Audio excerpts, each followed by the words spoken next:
Hey guys, what's up? This is Andrew for TRENDLINES.com. So very quickly, I'm a professional trader and I'm here to discuss with you everything that I see at work, all the different tools and techniques that I use to make money on the markets. So if you want to know about all this stuff, you guys are in the right place. Today, I want to make another update on GameStop. Let's get into it.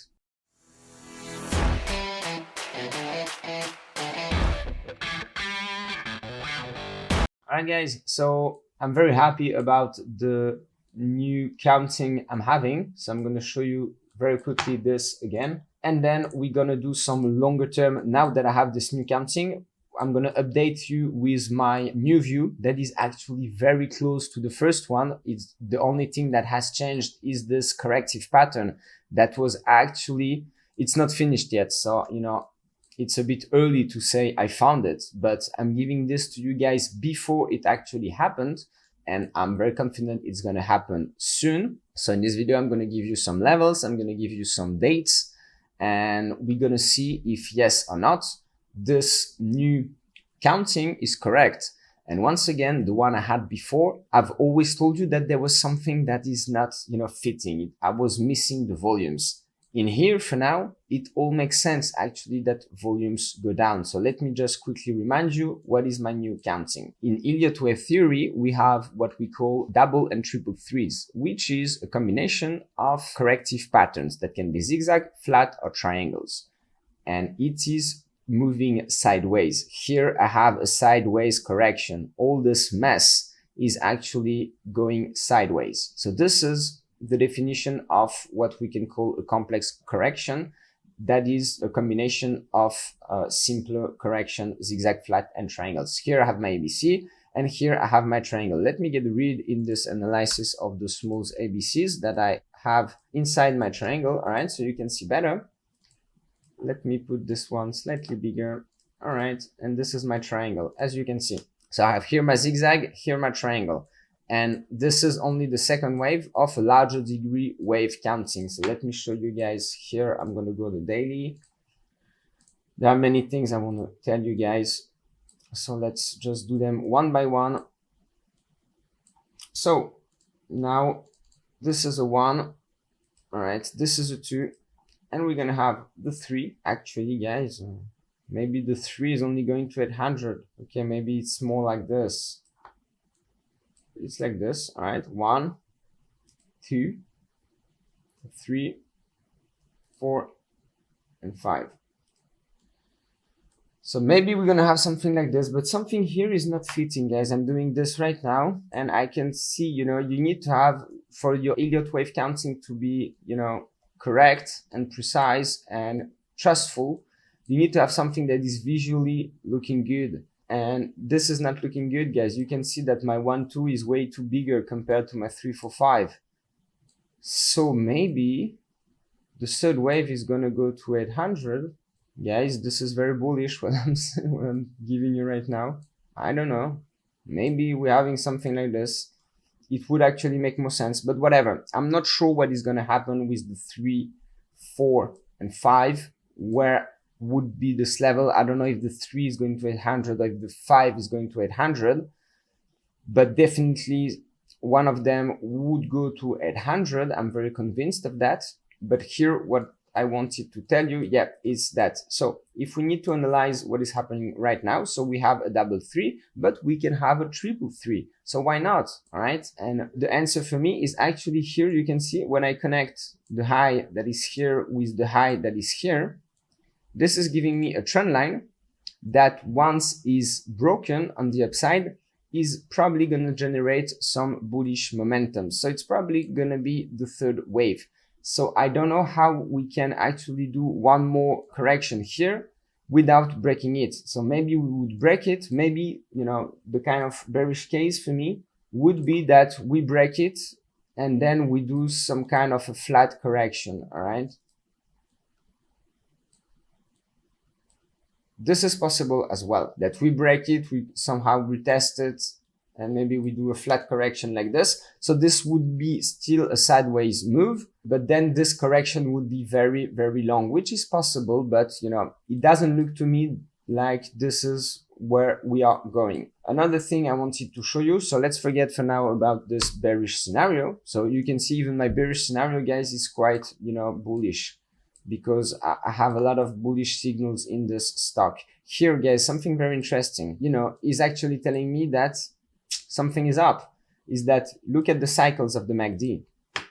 All right, so positive cycle here, then negative cycle between the 4th of Feb and the 25th of Feb, then positive cycle of 2 or 3 weeks, negative cycle of 2 or 3 weeks. Then we started the positive cycle, and right away we got in the negative territory. So how can we analyze this information? The only thing that we can actually say is that we are in something that is messy, that is not organized when you see this kind of stuff happening.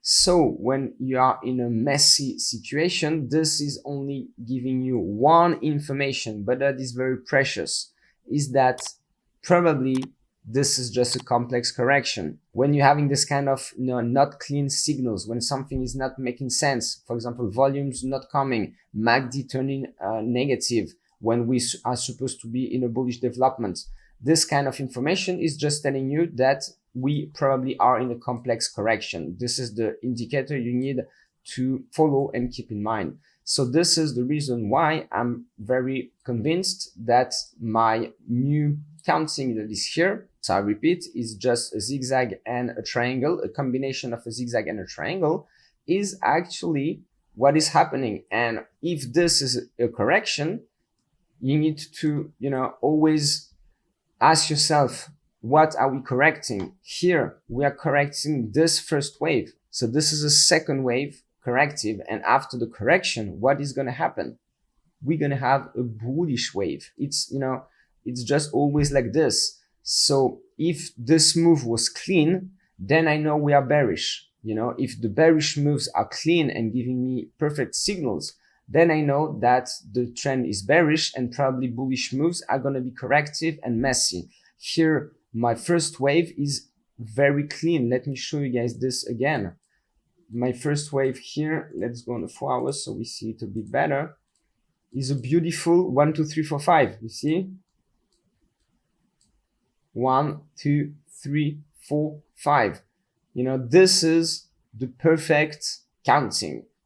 I could find this in the book. I could find it here. I always have the book, guys, on the side. And like I showed you, I check, I'm here. I read this so many times and I still find some precious information. This is available online, guys. All right. You just type, as I said, Elliott Wave Principle, Frost and Pressure PDF, second link on Google. If you're interested, just have a look at this, but it's not easy to read. If you are more interested about something easier, click on the link in my description of this video and you're gonna receive a free video where I sum up everything here and I show you how to use it. So here, this is telling me that bullish moves are clean, so we are bullish, and bearish moves that are corrective, here moving sideways, but anyways, this is corrective, are messy and giving me signals that are not clean and a lot of things that don't add up actually. So one more thing I want to show you guys, very interesting. All right, I'm an option trader, guys, as you know. And let's see what is the synthetic short. First thing, so I tap 160. I get all this information from Yahoo Finance. Right now, 5% of synthetic short. So let's check what is the DTC today. The synthetic short is 5%. All right, it's here. As you can see, I compute it and then I add it here. The natural short interest as of the 15th of April. So there is a bit of delay, but guys, that these reports are published every fortnight. So we're having 25% of total short interest. All right. So if I compute the DTC, day to cover, for the monthly volume that I found here, we have 1.3. But what is growing and what is interesting to notice is that the volume is so low, guys. The weekly volume is at 3.8 million shares. So it gives us a weekly DTC of 3.6. So we are approaching the critical levels of around 5 to 10, where actually hedge funds start to cut their short positions. And their short positions, for now, let's see what is going to happen for the next report. But for now, they're not increasing it. The only thing that is increasing is the synthetic short with the moves up. And one last thing I want to show you guys that I keep an eye on is the volatility and the delta of the 800 strike for the July maturity. So once again, the volatility is here 193%, which I monitor, guys. I told you last time it went down to 189%. You can check my other video. And if this level drops too much, the associated delta, where the formula is here, guys, it's just Black-Scholes formula. It's very easy to actually compute yourself. The meaning of the delta is the probability for an option to finish in the money. So it means GameStop, as I'm checking here, the July 800 strike, 800 here and July here, guys. Sorry, this is October. So the probability to finish above the 800 level in October is now 40%. And look what would happen if this drops to 100, for example. So that's why if this drops, you have information, guys, because then the delta would be 5%. So the probability to go above the 800 level in October would only be 1 chance over 20. Right now, guys, as you can see, we are having 40% chance of trading above 800. So I keep an eye on this one for you guys. So this is also bullish information that I have coming from the option market. And once again, you can see that the synthetic short is distributed like this. So if GameStop goes at crazy level, like for example 800, the synthetic short goes to 25%, and this can create the gamma squeeze. So that's why I'm so bullish. That's it for me, guys. I hope you enjoyed this video, and if you did, please don't forget to click on the sub, like and bell button so you're gonna be the first to know when I upload anything new. And stay close to shore. I see you guys.